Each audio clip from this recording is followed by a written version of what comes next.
Quando o homem cometia um pecado, esse homem que pecou deveria então passar pelo arrependimento. Se ele se arrependesse do pecado cometido, ele deveria pegar um animal, e o animal mais comum, mais usado, que aparece na Bíblia como um símbolo, inclusive, era o cordeiro. O homem pegava um animalzinho, um cordeiro, e ele ia até o pátio do santuário, colocava esse cordeirinho ali, o homem colocava a mão sobre a cabeça do cordeiro, confessava os seus pecados a Deus, e com a mão sobre o cordeiro, e ele transferia a sua culpa para o animal. Entendeu? Depois que ele fazia a oração e confessava os seus pecados a Deus e transferia a sua culpa para o animal, esse pecador pegava um facão e cortava o pescoço do cordeiro e matava o cordeiro. Quando isso acontecia, significava o seguinte: o pecado do homem arrependido era transferido para um cordeiro que morria no lugar dele. Era o inocente morrendo no lugar do culpado.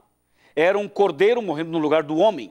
Era um símbolo. Era um símbolo muito claro e muito forte do que deveria acontecer na cruz alguns anos ou algum tempo depois.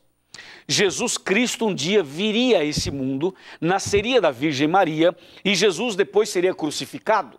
E Jesus seria chamado de Cordeiro de Deus.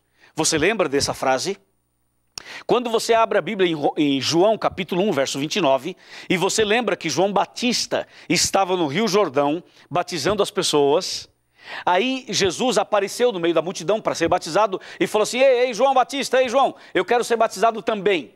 Então Jesus chegou no Rio Jordão, João Batista olhou para Jesus e logo João Batista o identificou com a profecia e disse assim: pessoal, atenção, eis o Cordeiro de Deus que tira o pecado do mundo. Uau, isso é incrível, não é? Então João Batista foi a primeira pessoa a identificar Jesus Cristo como o Cordeiro de Deus que tira o pecado do mundo. Ou seja, aqueles cordeiros que eram mortos no santuário eram símbolos do verdadeiro Cordeiro de Deus que tira o pecado do mundo, ou seja, Jesus Cristo. Entende? Então todo o ritual do santuário, tudo que acontecia no santuário, era na verdade uma maneira de Deus ensinar ao homem o plano da salvação.